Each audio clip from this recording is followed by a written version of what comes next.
Seja muito bem-vindo ao Cantinho Teológico. Nós estamos aqui para cumprir aquele compromisso feito no último vídeo, no encerramento da lição 13 do trimestre da revista Compromisso, e era justamente falar sobre alguns aspectos no tocante à segunda vinda de Jesus, juízo final e também céu e inferno, para corroborar com os professores da escola bíblica dominical e também, de alguma forma, ser útil para as pessoas a fim de que eles tenham uma compreensão correta das escrituras sagradas. A gente vai responder várias perguntas, tipo, em que época se dará a segunda vinda de Jesus Cristo? Como se dará a volta de Jesus? Quais os sinais ou os grandes acontecimentos que acontecerão, vou dizer assim, que ocorrerão na segunda vinda? Por que há o juízo final? Qual é o objetivo desse juízo? Vamos responder perguntas sobre céu e inferno, para quem foi feito o inferno, quanto ao céu, se ele existe mesmo, entre outras coisas, sempre relacionado aos acontecimentos finais. Detalhe, a gente não tem que adentrar para esses assuntos escatológicos apenas por curiosidade, mas realmente buscando compreender e nos situando no tempo e no espaço, a fim de, como servos de Cristo Jesus, como sal na terra e luz no mundo, a gente fazer a diferença nesse meio tempo, tá bom? Então, aqui não é um vídeo para as pessoas curiosas, simplesmente, são para aquelas pessoas interessadas em realmente serem fiéis e leais à pessoa de Jesus Cristo. A primeira pergunta que eu coloco aqui, a qual eu vou responder, algumas serão feitas de maneira sucinta, outras mais demoradas. Mas vejamos bem, em que época se dará a vinda de Cristo Jesus? Em que época? O versículo 36 está em tela, nos ajuda. Diz assim, eis o destaque, mas daquele dia e hora ninguém sabe, nem os anjos do céu, mas unicamente meu Pai, disse Jesus. E qual é a resposta pautada nesse versículo da palavra de Deus? Jesus afirmou que o dia de sua volta e o fim do mundo são segredos do Pai que nem a ele, como homem, competia saber. Ciente de que o capítulo 24 de Mateus, ele vai começar com três perguntas. A primeira delas, Senhor, dize quando serão essas coisas? Numa referência à destruição do templo. Porque Jesus tinha dito o seguinte: Jesus, porém, lhes disse: Não vedes tudo isto? Ele estava diante daquela estrutura do templo lá em Jerusalém. Em verdade vos digo que não ficará pedra sobre pedra que não seja derribada. A primeira pergunta faz alusão à destruição do templo de Jerusalém. A segunda pergunta, que sinal haverá da tua vinda e do fim do mundo? São três perguntas feitas a Jesus e que ele vai responder que, de uma forma não, digamos assim, de uma forma cronológica ou organizada. Ele vai responder, ora aqui, outra colar, mas fazendo o que alguns teólogos chamam de condensação profética. Ou seja, ele mistura as respostas, mas colocando não necessariamente na ordem, mas vai dando, sim, respostas satisfatórias, corretas, são respostas precisas, porém, faz essa condensação. E quando eu lembro aqui de condensação, eu lembro do leite condensado. Coisa boa, né? É muito gostoso o leite condensado. E dentro da composição do leite condensado, há uma mistura de alguns ingredientes, não é verdade? Da mesma forma, há nesse capítulo todo, 24, uma mistura. Jesus vai alternando as respostas, mas ele vai dando cada uma delas, não necessariamente em ordem cronológica organizada, porém de maneira bem objetiva, tá bom? A segunda pergunta é a seguinte: como saberemos que a segunda vida de Cristo está se aproximando? Olha só a pergunta: está se aproximando. A gente tem dois momentos nesse capítulo 24. Primeiro, para se ter uma ideia, se a gente bater os olhos aqui lá no início do capítulo 24, eu vou aqui manter esses versículos, vocês já sabem que são feitas pelo menos três perguntas. E Jesus vai responder, ele vai mencionar no versículo 5, porque muitos virão em meu nome, dizendo, eu sou o Cristo, e enganarão a muitos. E ouvireis de guerras, de rumores de guerras. Olhai, não vos assusteis, porque é mistério, isto é necessário que isso aconteça, mas ainda não é o fim. Jesus chama a atenção que não é o fim.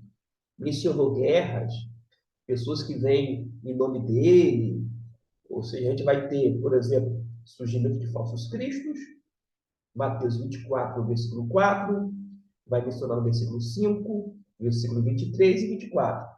Mas ainda não é o fim. Vai mencionar guerras no versículo 6, que já foi lido. Vai constar no versículo 7, por quanto se levantará nação contra nação. Mais uma vez ele menciona guerra. Reino contra reino, guerra. Vai haver fomes e pestes e terremotos em vários lugares. Ah, é o fim do mundo? Não.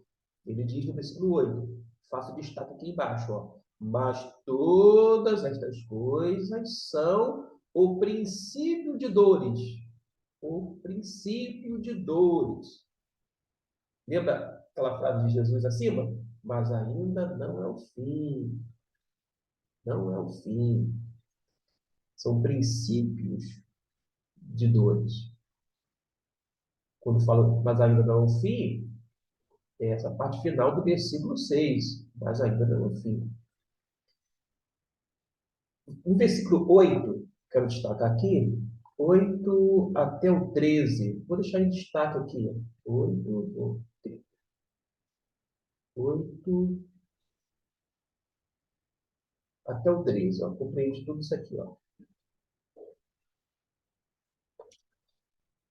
A gente observa o quê? Apostasia, uma indiferença no tocante à questão religiosa e falsos profetas. Pergunto, é o fim? Não, ainda não é o fim. Não é o fim. Está dentro daqueles princípios de dores. Não é à toa que Jesus vai falar algumas vezes, acautelai-vos.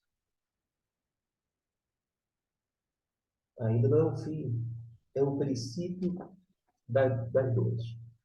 Algumas pessoas, quando veem guerras, terremotos, etc. e tal, acham, Jesus está voltando.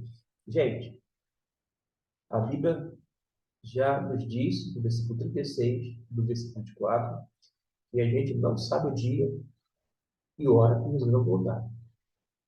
Se você disser assim, Jesus vai voltar certamente em 2024, pode ter certeza, ele não voltará, porque se você sabe o dia, a hora, tudinho anotado aí, tá marcadinho no seu calendário, isso já é uma indicação de que Jesus não vai voltar nesse dia, vou dizer assim, divulgado por esses entre aspas, entendidos, sabedores da Bíblia. Nada disso, porque nós não sabemos o dia. Para não deixar em aberto, eis a minha vou dizer assim, noção no tocante a isso. Dentro desse capítulo, tem um versículo, não, um texto que pode nos ajudar. Versículos 36 em diante. Eu vou abaixar aqui, 36. Primeiro, Jesus vai falar: cautelai-vos, ainda não é o fim, princípio das dores. Ah, parece que Jesus está voltando, Jesus voltará. Não, não, não, não. Ainda não é o fim, é o princípio. Acautelai-vos. Nada disso. Eu diria que, entre aspas, são falsos sinais da vinda de Cristo, mas são sinais dos princípios das dores. Mas ainda, repito, não é o fim. Mas qual é a deixa, vou dizer assim, que Jesus fala, já que ele não responde para a gente curiosa e que quer estabelecer um calendário da sua volta? Ele fala assim, ó, mais daquele dia, versículo 36, mais daquele dia e hora, ninguém sabe, nem os anjos do céu, mas unicamente o Pai, o meu Pai.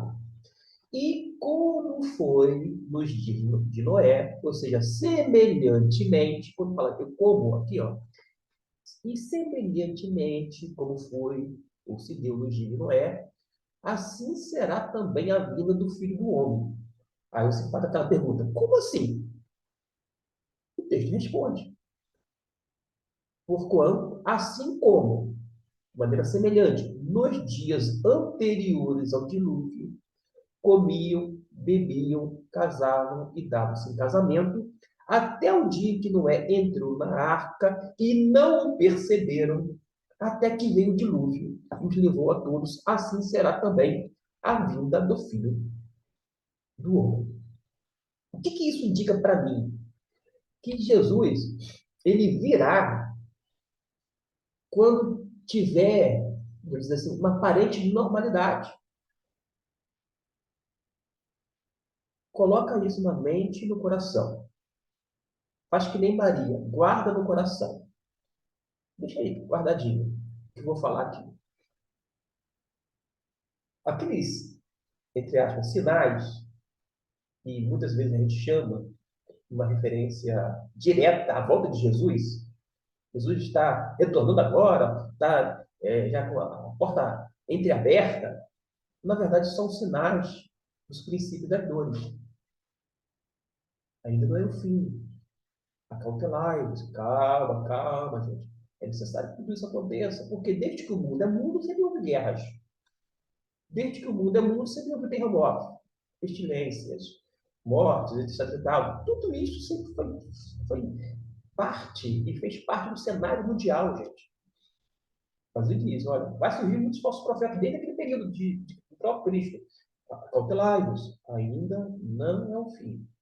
Mas quando Jesus fala depois sobre aquele dia que ninguém sabe, nem os anjos do céu, mas unicamente o Pai Celestial, ele cita a situação vivida nos tempos da arca, de Noé. Ou seja, assim como se deu nos dias de Noé, ou seja, tudo numa aparente normalidade. Como assim? Porque eles se casavam, bebiam, comiam, se davam casamento, até festa. Eles faziam tudo numa boa e, de repente, veio o dilúvio. É por isso que a Bíblia fala que a volta de Jesus vai ser como o relâmpago que sai do Oriente e se mostra até o Ocidente. Assim será também a vinda do Filho do Homem, diz o versículo de número 27. Ó, acabei de ler aqui, ó. 27. A volta de Jesus, vou dizer assim, quando fala assim, vai ser repentina, está numa aparente normalidade e, de repente, como um relâmpago que sai do Oriente e se mostra no Ocidente, Jesus volta. Em outras expressões, é como abrir e fechar os olhos. Quantas vezes a gente já piscou com os olhos? A gente piscou aqui várias vezes e nem se deu conta. É assim que Jesus vai voltar. A gente não tem como marcar tempo, data, horário certinho e ainda, ó, pelos sinais, Jesus está voltando agora, eu vou esperar Jesus. Nada disso, gente. Eu quero contar aqui algo que aconteceu quando eu era mais jovem, e você também provavelmente está me assistindo e viveu esse tempo, quando não, os mais jovens, nem tanto, né? É, porque a gente experimentou, a gente vivenciou a virada do milênio. Quem nasceu no século passado, como eu nasci em 76, no século XX, e estou com um pezinho no século XX e o outro no pé no século XXI, o outro pé está no século XXI. Então, nós que vivemos esses dois momentos, né, o milênio anterior e este agora, a gente observou que houve, lá com a proximidade do ano 2000, uma efervescência de datas, calendários, falando que Jesus vai voltar no milênio, e houve até o chamado book do milênio, ou seja, os computadores ia dar pane, ia dar ruim, ia ser uma catástrofe, ia ser um cenário caótico. E eu me deparei com um livro, lá para 1998, 99, que dizia, mas o título era assim: Jesus não voltará no ano 2000. Quando eu olhei, eu falei assim: esse autor é doido. É doido. Como assim? Camarada disse que Jesus não voltará no ano 2000, naquela virada do ano, naquela virada do milênio. E eu achei que o camarada estava com um parafuso a menos. Comecei a ler o livro. Eu notei que ele mesmo fez, ele mencionou o seguinte: olha, eu pedi para as pessoas fazerem o prefácio e os autores e os pastores, as pessoas se recusaram a fazer o prefácio da obra porque não queria, né? Bom, não queria se comprometer, afinal de contas, Jesus disse que não sabia nem dia nem hora. Como que alguém vai afirmar que Jesus não vai voltar justamente no ano 2000, naquela virada do milênio? E ele mostrou, porque havia uma expectativa do mundo todo, não apenas de alguns evangélicos, mas do mundo religioso, desse âmbito, de que Jesus Cristo voltaria, teria essa possibilidade de voltar justamente na virada do milênio. Imagine só, várias pessoas, como de fato ocorreram em vários lugares do globo terrestre, várias pessoas, grupos, daquela expectativa, aguardando Jesus voltar e se reunindo, quem sabe, em oração, em contrição, em arrependimento, quebrantamento, aguardando. De repente foi se aproximando o relógio, aquele tic-tac, seria, né, se aproximando tic-tac, tic-tac, tic-tac, e pum, ano 2000. E eles estavam esperando e Jesus não veio. O autor tinha mostrado que Jesus voltará, nós não sabemos nem dia nem hora, no estado de aparente normalidade, conforme nos diz a própria palavra de Deus. Mas daquele dia e hora ninguém sabe, nem os anjos imaginam do meu Pai, e conforme se deu ou foi no dia de Noé, assim será também a vida do Filho do Homem. É isto, gente. É como um abrir e fechar dos olhos. E eis a necessidade, já que a gente não sabe mesmo, de estarmos preparados, vigilantes, fazendo as coisas conforme a gente tem esse comprometimento e essa consciência de que estamos fazendo o melhor e vivendo para Deus, por Deus. E através dele temos feito as coisas que temos até então realizado. Esta, então, é uma resposta da segunda pergunta, que ficou um tanto extensa, mas eu penso que foi importante para que você pudesse acompanhar o meu entendimento. Se você não concorda, tudo bem, pode ficar com a sua opinião. Eu não vou discutir aqui. Aqui é um cantinho de reflexão teológica, não é um cantinho de imposição teológica, não é algo dogmático, mas espera-se aqui contribuir com, com alguma informação, alguns dados bíblicos, para que você possa ter um entendimento aumentado a respeito da palavra de Deus. Vamos agora à terceira pergunta, tá bom? Vamos então analisar essa terceira pergunta e ver se a gente obtém uma resposta satisfatória a partir da perspectiva bíblica, porque é isto que nos interessa.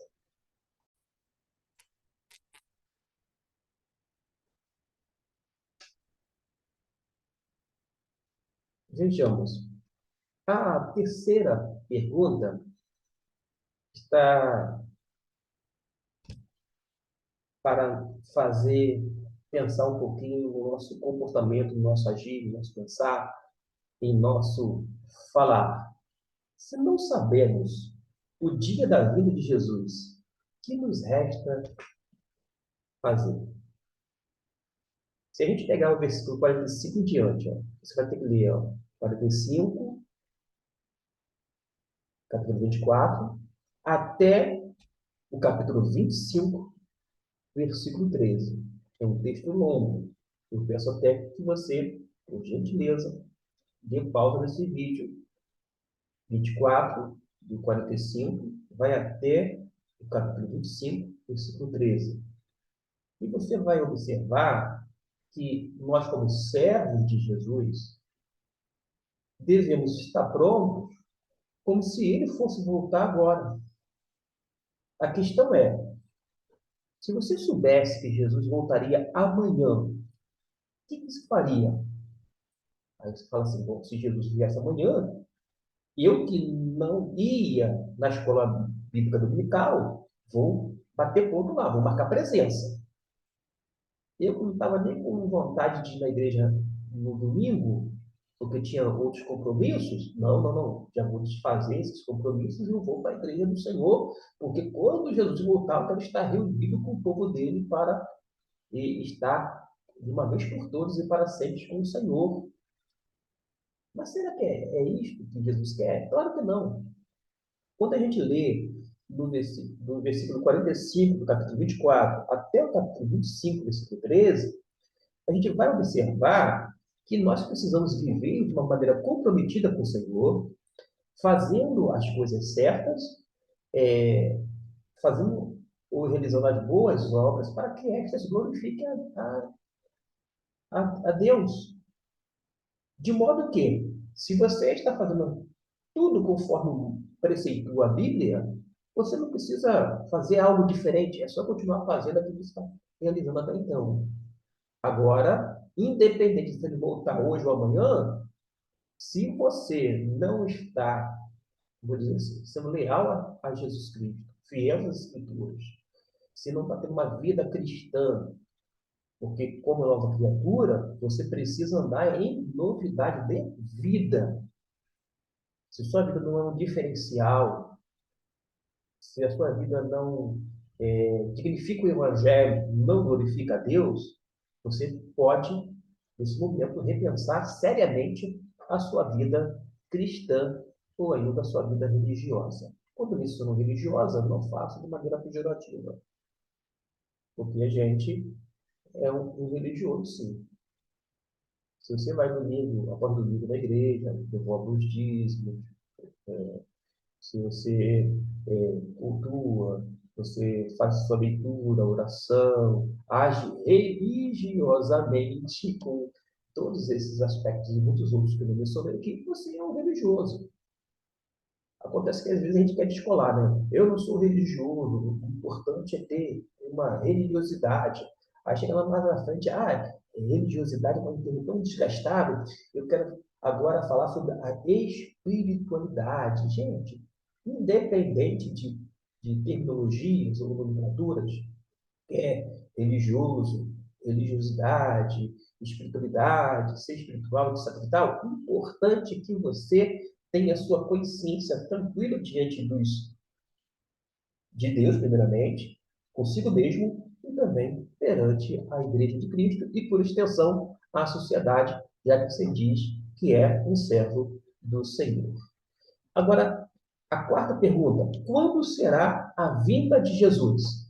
A gente precisa responder com o texto bíblico. Atos dos Apóstolos, capítulo 1, versículo de número 10. Veja bem o que nos diz a palavra de Deus. E estando com os olhos fitos no céu, enquanto ele subia, isto é, Jesus subia, eis que junto dele se puseram dois homens vestidos de branco. Era o anjo do Senhor. os quais lhes disseram: Homens galileus, por que estáis olhando para o céu? Esse Jesus, que dentre vós foi recebido de cima no céu, há de vir assim como para o céu ouvistes ir. O que a gente aprende aqui com esse texto e outros mais? Primeiro, que a volta de Jesus, ou a chamada segunda vinda, será de maneira real, como foi a sua volta para os céus. Será de maneira corporal, será corporal. Também será visível a todos os homens. Essa ideia de que Jesus vai voltar secretamente, vai arrebatar sua igreja, etc. e tal, não tem uma base, uma sustentação bíblica. Porque a volta, repito, de Jesus será, primeiro, corporal e visível. Além desse texto de Atos, capítulo 1, versículo 10, e vale a pena ler também o versículo 11, que eu já fiz aqui a leitura, reler, melhor dizendo, a gente tem Mateus, capítulo 24, versículo 27 e 30. Isso mesmo, 27 e 30. O que nos diz 27? Porque assim como o relâmpago sai do Oriente, se mostra até o Ocidente, assim será também a vinda do Filho do Homem. Ou seja, ele vai aparecer. E no versículo 30, então aparecerá no céu o sinal do Filho do Homem. E todas as tribos da terra se lamentarão e verão o Filho do Homem vindo sobre as nuvens do céu com grande poder e glória. Ou com poder e grande glória. Todo olho verá. Porque diz o texto, e verão, destaca aqui, ó, e verão, versículo,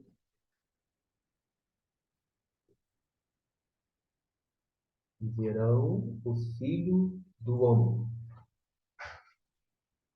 A gente observa também que no versículo 7 de Apocalipse também nos diz isso. E eis que vem com nuvens, e todo olho verá, até os mesmos que o trespassaram. E todas as tribos da terra se levantarão sobre ele. Sim, amém. Uma vez mais, no destaque aqui, que todo olho o verá. A gente tem textos suficientes para mostrar que a volta de Jesus será corporal, visível. Além disso, Jesus virá na glória de seu Pai. Apocalipse 20, versículo 11, vai mostrar isto, e Mateus capítulo 25, versículo 31. Vou dar referências aqui, não vou me deter mais para não ficar muito longo este vídeo. Jesus ocupará o lugar do grande juiz que irá julgar os vivos e os mortos. Eu vou, então, mencionar três referências: 2 Coríntios 5:10, 2 Timóteo 4:1 e Apocalipse 20, versículo de número 11.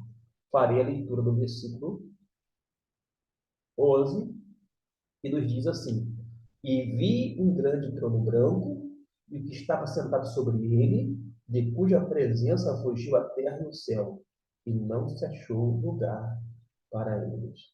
É bom ler todo o contexto para compreender melhor. E um outro elemento, ou característica sobre essa volta de Jesus, como será a segunda vinda de Jesus, virá acompanhado dos anjos santos. Mateus capítulo 16, versículo 27, vai nos deixar claro isto. Estou aqui localizando. Mateus 16, versículo 27. Agora sim, o que nos diz? Porque o Filho do Homem virá na glória do seu Pai com os seus anjos. Quando Jesus voltar, ele vai vir com os seus anjos. Ele não vai vir sozinho, não. Ele não vai vir secretamente, escondidinho, como se usa uma expressão que a gente utilizava aqui décadas atrás, não vai vir um sapatinho de algodão silenciosamente para levar uma turminha e deixar um monte de gente desocupada e fiel aqui no mundo. Nada disto. Jesus virá na glória de seu Pai com os seus anjos e, consequentemente, quando vai haver ressurreição dos mortos, dos justos, cada um dará conta segundo as suas obras, diz a palavra do Senhor. Veja aqui no versículo 27, na parte final. É isto. Vamos para uma outra pergunta agora, mencionando a questão do juízo final. Para tanto, eu vou agora me reportar ao capítulo 5 de 2 Coríntios, versículo de número 10. Vamos ver o que nos diz a palavra do Senhor. E a pergunta a ser feita é a seguinte: para que haverá o juízo final? Para quê? Qual a finalidade? Diz o texto já mencionado, porque todos devemos comparecer ante o tribunal de Cristo. Para quê? Olha só a finalidade, ó. Para quê? A resposta está na sequência. Para que cada um receba segundo o que tiver feito por meio do corpo, ou bem ou mal. Todos nós vamos prestar conta diante de Deus. E qual é a resposta?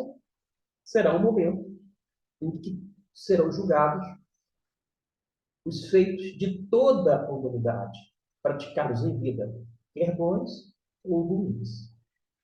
E você vai perguntar assim, mas quem é o juiz? Uma outra pergunta. Eis a resposta. 2 Timóteo 4:1. Eu vou para texto diferente, porque a resposta não está só em Timóteo 4:1. Está em Mateus 24:30, Apocalipse 20, versículo 11, já citado anteriormente, mas nos diz assim, esse texto de 2 Timóteo 4, versículo 1. Conjuro-te, pois, diante de Deus e do Senhor Jesus Cristo, que há de julgar os vivos e os mortos na sua vinda e no seu reino. Mostra claramente que o próprio Senhor Jesus será o juiz. Isto fica muito mais claro no capítulo 24, versículo de número 30, quando nos diz da seguinte maneira: então aparecerá no céu o sinal do Filho do Homem, e todas as tribos se levantarão e verão o Filho do Homem vindo sobre as nuvens do céu com grande poder e glória. Mas qual o objetivo do juízo final? Eu tenho que me reportar agora aqui a 1 Coríntios, versículo de número 3, 13. Qual será o objetivo do juízo final? A resposta está aí. A obra de cada um se manifestará. Na verdade, o dia a declarará, porque pelo fogo será descoberta, e o fogo provará qual seja a obra de cada um. A resposta encontra-se aqui em 1 Coríntios capítulo 4, versículo 5, Lucas 2, 35, Hebreus 4, 13 e Romanos 2, 16. Consiste que Jesus irá revelar diante de toda a humanidade, os anjos, a maneira de como você viveu aqui sobre a terra. Versículo seguinte vai desfazer aquele equívoco de que vai haver um arrebatamento secreto e depois Jesus vai voltar novamente. Por quê? Se a gente compreender que Jesus veio uma vez, e seguindo esse raciocínio, de que Jesus vai voltar de uma forma secreta, duas vezes, e depois Jesus vai voltar uma terceira vez, não são duas vindas, ou a segunda vinda, já são três vindas. E aí a conta não fecha. Se Jesus veio uma vez, e quando fala volta de Jesus, ou retorno de Jesus, supõe-se segunda vinda. Somente duas vindas, não três vindas. Por isso que Mateus, capítulo 25, versículo 31 até o 46, eu vou fazer a questão de ler todos esses versículos, vai mostrar quando se dará o juízo final. A gente está falando sobre o juízo final, mas a gente vai perceber que tem a conexão. Vinda de Jesus com o juízo final. Vinda de Jesus com o fim do mundo. Vinda de Jesus com a ressurreição dos mortos, a ressurreição dos justos e dos injustos. Com a vinda de Jesus, a segunda, termina-se tudo. Segue-se uma nova ordem, com novos céus e nova terra. Mas vamos então, Mateus 24, versículo 31 em diante. Veja bem o que nos diz a palavra de Deus. E ele enviará os seus anjos com um rijo clamor de trombeta, os quais ajuntarão os seus escolhidos desde os quatro ventos, de uma a outra extremidade dos céus. Aprendei, pois, esta parábola. Quando já os seus ramos se tornam termos e brotam folhas, sabeis que está próximo o verão. Igualmente, quando virdes todas essas coisas, sabeis que ele está próximo às portas. Em verdade vos digo que não passará esta geração sem que todas essas aconteçam. O céu e a terra passarão, mas as minhas palavras não hão de passar. Mas daquele dia e hora ninguém sabe, nem os anjos do céu, mas unicamente o Pai. E como foi nos dias de Noé, assim será também a vida do Filho do Homem, porquanto assim como nos dias anteriores ao dilúvio, comiam, bebiam, casavam, se davam em casamento, até o dia que Noé entrou na arca. E não perceberam até que veio o dilúvio e os levou a todos, assim será também a vida do Filho do Homem. Você pode ler o versículo 40, 41, 42, até o 46. Vigiai, pois, porque não sabeis a hora de vir o nosso Senhor, mas considerai isto. Se o pai de família soubesse a que vigília da noite havia de vir o ladrão, vigiaria e não deixaria minar a sua casa. E finaliza com o versículo 46. Bem-aventurado aquele servo que que o seu Senhor, quando vier achar fazendo assim, ou seja, de modo sendo servo fiel e prudente, fazendo todas as coisas e santidade. Então, a gente observa que, logo após o arrebatamento da igreja, quando Jesus vai vir pela segunda vez e última vez, não vai ter mais outra vinda, será o momento do juízo final. Agora, quando é que vai se dar? O que se dará após o juízo final? Aí a gente vai ter que nos reportar para outros textos, ler cuidadosamente capítulo 5, digo capítulo 25 de Mateus, 41, 46, juntamente com Apocalipse. Eu só vou deixar aqui, ó, Apocalipse, capítulo de número 20, versículo 11 até o 15.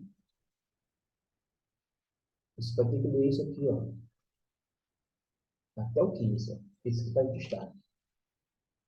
O que se dará após o juízo final será a execução da sentença. Todos os ímpios serão lançados no lago de fogo, que arde eternamente. É isto que se dará. Aí você vai ter que fazer de repente, uma pergunta, e eu aproveito e respondo. Haverá o fim do mundo após o juízo final? A resposta é a seguinte: a Bíblia nos relata que o mundo teve um princípio. Lembra de Gênesis 1, versículo 1? Está aqui, ó. Gênesis 1, versículo 1. No princípio, criou Deus os céus e a terra, mas que terá um fim. A matéria não é eterna. Isso mesmo. Quer ver um exemplo? Lucas. Vamos para o Novo Testamento. Lucas, capítulo 21, versículo 33. Vai mostrar isto, que a matéria não é eterna. Passará o céu e a terra, mas as minhas palavras não vão de passar. Vale a pena depois ler segunda Pedro, capítulo de número 3, versículos 7. Mas leia de uma forma pausada, mas leia dentro do contexto, tá bom? Mas os céus e a terra, que agora existem, pela mesma palavra, se reservam como tesouro e se guardam para o fogo até o dia do juízo e da perdição dos homens ímpios. E o versículo 13, embora eu falei para vocês lerem depois, eu estou fazendo a leitura, mas nós, segundo sua promessa, aguardamos novos céus e nova terra, em que habita a justiça. Então a Bíblia nos relata como não teve o princípio e que terá o fim, e que a matéria não é eterna. Ainda dentro dessa colocação, ou como desdobramento da resposta, você pode perguntar assim: o que acontecerá após o fim do mundo? A gente pode pontuar aqui.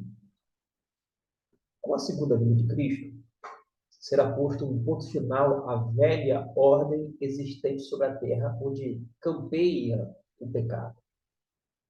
Segundo Apocalipse, isso é a localização agora do texto bíblico, você tem que ler Apocalipse, versículo 10,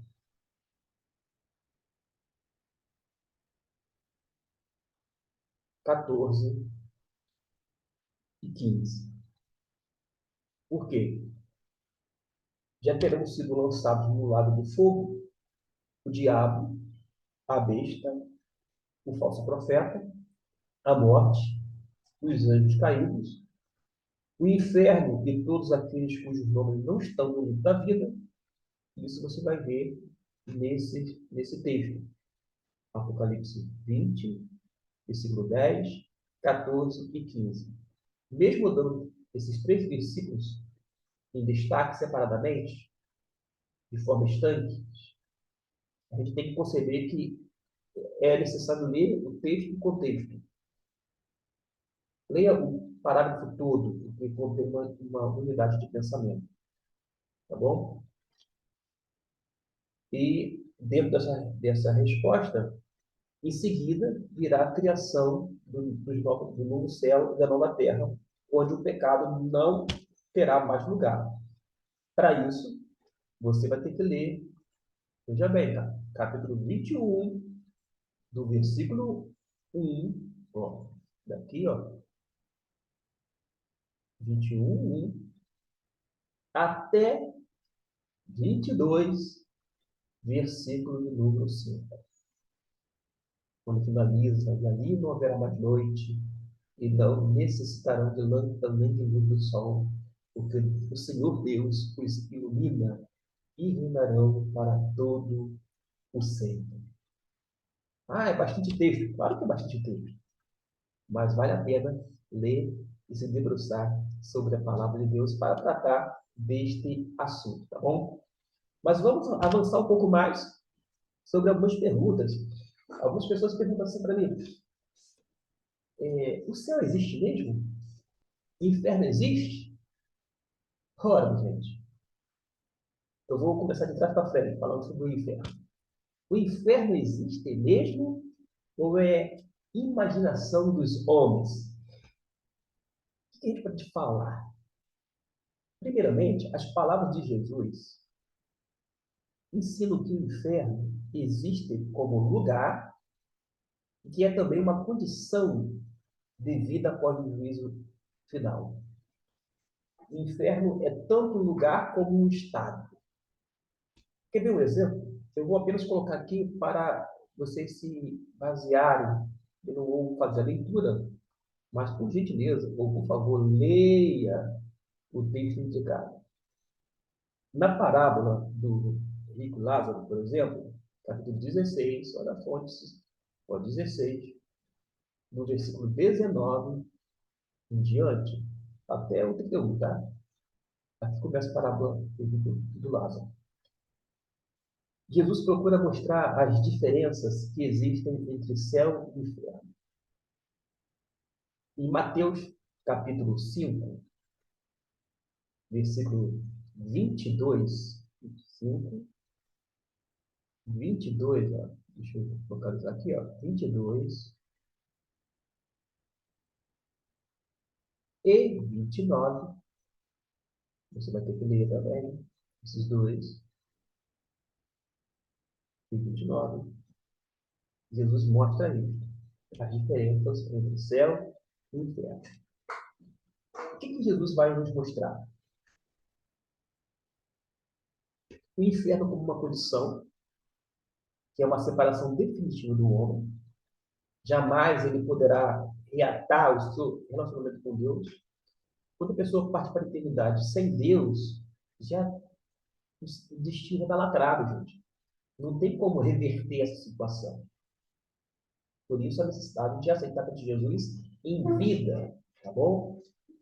E a urgência da pregação. A igreja precisa anunciar o evangelho de Jesus. O evangelho genuíno, puro e simples. O texto de referências bíblicas no tocante a isso. Mateus 22, versículo 13, e capítulo 25, do 41 até o 46, uma pode ficar na leitura entre 41 e 46, que vocês vão ter o esclarecimento da parte de Deus. Mas Jesus também procurou exemplificar o inferno como um lugar de grande sofrimento e de tormento. Mateus 25, 46, Daniel 12, versículo 2, no Antigo Testamento, já vai mencionar, e Romanos capítulo 2, versículo 7 até o 9, e também Apocalipse 14, versículo 10 até o 11. Resumindo, o inferno existe mesmo ou é imaginação dos homens? O inferno é tanto uma condição, um estado, é a separação definitiva do homem de Deus, é também um lugar de grandes sofrimentos. Aí você faz aquela pergunta: para quem foi feito o inferno? Segundo Mateus capítulo 25, a gente pode fazer a leitura desse último versículo. Eu quero agora me referendar, fazer a leitura. Mateus 25, versículo 41, vai nos dizer o seguinte: 25, 41. Então dirá também aos que estiverem à sua esquerda: apartai-vos de mim, malditos, para o inferno eterno, preparado para o diabo e seus anjos. A resposta é que Deus criou o inferno como prisão, vou dizer assim, lugar de castigo, para o seu maior inimigo, o seu inimigo, que é Satanás.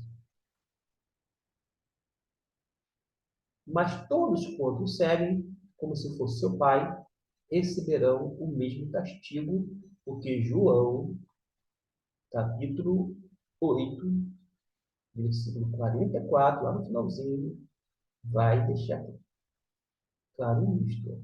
44. Mas vós tendes por pai ao diabo, e quereis satisfazer o desejo de vosso pai. Uma referência ao diabo. Ele foi homicida desde o princípio, que não se firmou na verdade, porque não há verdade nele. Quando ele profere mentira, fala do que é próprio, porque é mentiroso e pai da mentira, indicando que aqueles que seguem o diabo como pai nesse sentido receberão o mesmo castigo. Alguém vai indagar: quanto tempo durará o sofrimento no inferno? Há quem apregoe uma corrente teológica, sem base bíblica, eu sei disso, que diz que vai chegar um tempo que Deus não vai permitir que os espíritos ou almas que já estão com o corpo ressuscitado, dos incrédulos, dos injustos, eles permaneçam naquele lugar de sofrimento, que estas seriam aniquiladas, deixariam de existir. Mas não é isso que a Bíblia ensina. Segundo Marcos, mesma situação do Evangelho de Marcos, capítulo 9. Eu não vou ler em todo, mas do versículo 45 até o 49, você pode dar pausa uma vez mais no vídeo, do 45 até o 49, diz com todas as letras que será um sofrimento eterno que nunca mais terá fim, onde o fogo nunca se apaga. Mais uma vez, 45, o fogo que nunca se apaga, que nunca se apaga. É o que diz a palavra de Deus. Falando de assuntos pesados, como inferno, juízo final, fim do mundo, mas eu queria caminhar aqui e dizendo aqui agora mais de uma forma mais direta, e até mesmo objetivo, uma questão do tempo, que já está avançado neste vídeo. Quanto ao céu, ele existe mesmo? Bom, a Bíblia afirma que sim, é a morada de Deus. Salmo 11, vou lá para o Antigo Testamento. Salmo 11, versículo número 4. O Senhor está no seu santo templo. O trono do Senhor está nos céus. Ou seja, mostrando que os céus, ou o céu, no singular, é a morada de Deus. Tem muitos outros textos, como o Salmo 73, versículo 25, Salmo 139, versículo 8, Daniel 2, 28, Mateus 6, 9, Hebreus 9, 24, que diz que o céu é morada de Deus. Vou apenas citar, vou dar uma referência agora de João, nesse capítulo 3, 13. A gente sabe de quais são tirados 3, 16, mas o que nos diz no versículo 13? Ora, ninguém subiu ao céu, senão o que desceu do céu, o Filho do Homem que está no céu, mostrando que Jesus veio do céu, para lá voltou após a sua ressurreição, de lá ele virá um dia para nos buscar. A gente vai ter outras referências, 1 Coríntios, capítulo 15, versículo 47, Mateus 24, 30, Marcos 16, 19, Hebreus 4, 14, 1 Pedro 13, 21 e 22, 1 Tessalonicenses 4, 16, 1 Efésios capítulo 3, versículo 14 e 15, e Efésios 4, versículo 10. Todos esses textos falam com relação ao céu. E o Espírito Santo desceu do céu. Mateus 3,16 e Atos 2, do 2 ao 4, vai mostrar que foi derramado o Espírito Santo e ele veio da onde?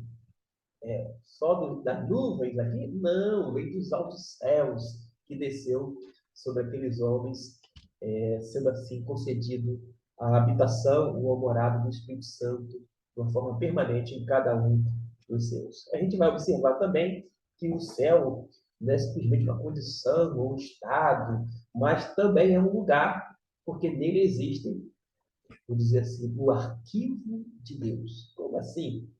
A gente tem que ler Malaquias 3,16, Lucas 10, 20, Hebreus 12, 23, Apocalipse 3, versículo 5, deixa eu ver, capítulo 20, do 12 até o 15, e capítulo 21, versículo 27.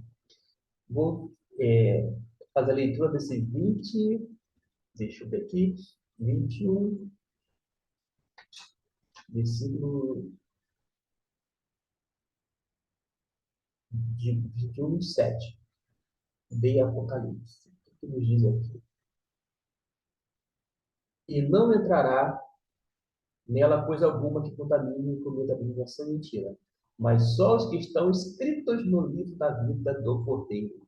Quando eu falei aqui, escritos no livro, Deus tem um arquivo É isso aí. Deus tem um arquivo, ele é bem organizado, coloca tudo em ordem.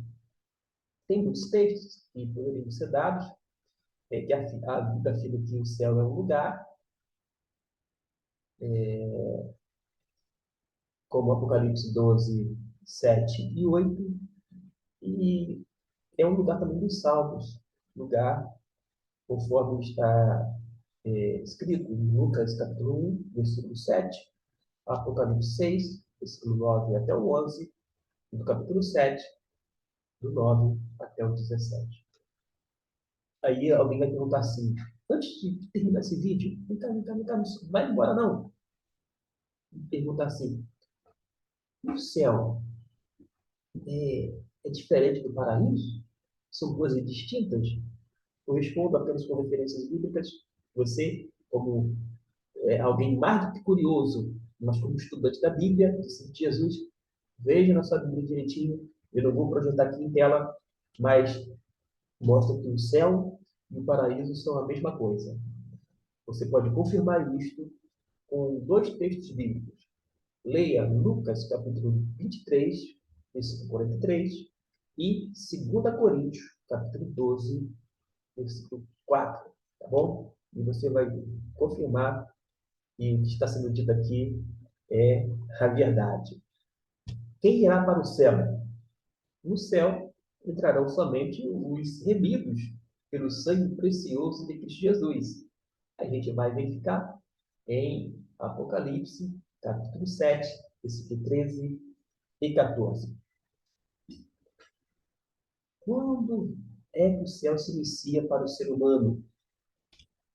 Segundo Mateus 28, 20, e 2 Timóteo 4, 17 e 18, quando a pessoa aceita Jesus como seu Salvador, Senhor e Mestre, o céu se inicia, ele passa a ter a vida eterna em Cristo Jesus, porque onde Jesus está é céu, e ele prometeu estar com os salvos todo o dia.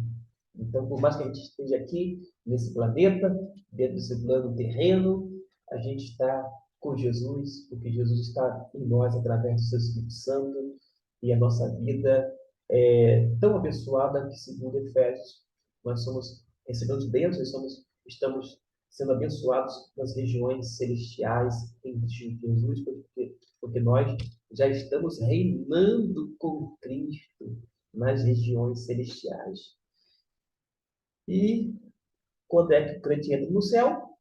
Logicamente, quando o crente morre, vai para o seio de Abraão, que é sinônimo do céu para Jesus. Lucas 16, versículo 22 e 25, vai deixar claro.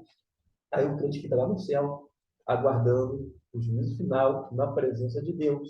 Não tem sono da alma, não tem perda de consciência. Apocalipse capítulo 6, 9 e 11 vai deixar claro. E a morte física é a porta do céu para o crente. Muitos outros textos, Lucas 23, 43, Atos 2, Atos 7, 55, 56, versículos 59, 60, e 2 Timóteo 4, 6 até 8. No céu, conheceremos uns aos outros? Tem gente que acha que a gente não vai se conhecer, que ninguém vai saber quem é quem, como se tivesse uma perda de identidade, etc. E tal. Discussão à parte, Paulo afirma que conheceremos a Cristo como Cristo nos conhece. 1 Coríntios 13, 12. E João vai além quando diz que seremos semelhantes a Jesus. Então, assim, aí a gente precisa ler. Eu precisava terminar aqui para não ficar mais extenso do que já está esse vídeo, mas vale a pena ler 1 João 3, deixa eu ver aqui, ó, 3, versículo 8. Deixa eu ver se eu escrevo. Versículo 2. Amados, agora somos filhos de Deus, e ainda não é manifestado o que havemos de ser. Mas sabemos que, quando Ele, uma referência a Jesus, se manifestar, seremos semelhantes a Ele, porque assim como é, o veremos. E isso indica, é uma sugestão, uma indicação de que quando nós estivermos no céu, nós reconheceremos uns aos outros. Aí ele vai começar a indagar, mas se nós reconhecermos uns aos outros, vamos perceber que alguém ficou de fora. Ora, o céu não é lugar para tristeza. Aquele senso de justiça será tão aguçado, porque não fará justiça o justo juiz. Deus é um justo juiz. Deus não vai ser injusto e a gente não vai ficar tristinho porque alguém em vida, de uma forma deliberada, infelizmente, rejeitou o Filho de Deus. E eu costumo dizer que, brincando mais com aquele tom de seriedade, de verdade, e lá no céu, eu não vou ser mais ignorante do que eu sou hoje. Quem seriam as pessoas? Inclusive a minha esposa. Mais da metade da minha vida, eu tenho 47 anos de idade, e estamos juntos, namoro, noivado, casamento, desde os 19 anos de idade. Então, um pouquinho mais da metade da minha vida é ao lado da minha companheira Esther. A primeira vez que nós conhecemos aqui, tenho centenas de vídeos, a primeira vez que eu menciono o nome dela aqui. E faço isso com alegria, com os brilhos nos olhos ainda. E eu falo assim, ora, lá no céu é um lugar que não se dá em casamento, a gente sabe disso, é assim. Mas eu vou conhecê-la, reconhecê-la, e eu disse, olha, de vez em quando, quando passar perto de você, eu vou dar aquela piscadinha, porque é minha companheira que disse para o terreno, mas vai ser sempre, certamente a minha eterna companheira. E nada de ciúme, porque não vai ter ciúme lá no céu, mas eu já falei, olha, não quero você perto de ninguém não, tá? Ou seja, toda a possibilidade, assim, não, porque se pudesse, eu ficaria também ao lado dela ali, para todo sempre, diante de Deus, com Deus, com os irmãos em Cristo, com todos aqueles lavados e redimidos pelo sangue de Cristo, mas, sem dúvida alguma, teria o maior prazer de ficar realmente, não de palavra, mas de estar junto dela, por toda a eternidade, junto com ela ali, para sempre. Não mais com posição de esposa, mas com essa memória vívida, aguçada, do quão importante foi e é e continuará sendo a união feita diante de testemunhas, mas, sobretudo, diante de Deus. E já que eu mencionei aqui, estou quase, já mencionei, estou um pouco emocionado, já que eu mencionei o nome da Esther, minha esposa, eu tenho 2 filhos. A Caroline, eu vou revelar a idade dela, ela não vai gostar, talvez ela até assista esse vídeo, mas fica aqui o registro. Ela hoje, em 2023, tem 21 anos. Como diz Gabriel, vai fazer 22 anos, porque Gabriel é o filho temporão, aquele que nasceu 13 anos depois desse relacionamento com a Esther. Então eu tenho a Carol de 21 anos, ó, já no mês seguinte já vai fazer 22 anos, e o Gabriel, que tem 8 anos, fevereiro, logo assim no início do ano, já vai, no dia 5 já faz 9 anos de idade. São dois presentes de Deus recebidos em vida através desse relacionamento com a digníssima Esther de Freitas. Fica aqui, então, a minha palavra de agradecimento a você que me acompanhou e eu peço que, se houver dúvida, não permaneça com ela. Deixe no comentário que eu providencio um vídeo, a gente começa a fazer algumas coisas para dirimir dúvidas, responder as perguntas feitas em atenção a cada um de vocês. Deus os abençoe e espero que tenha sido útil.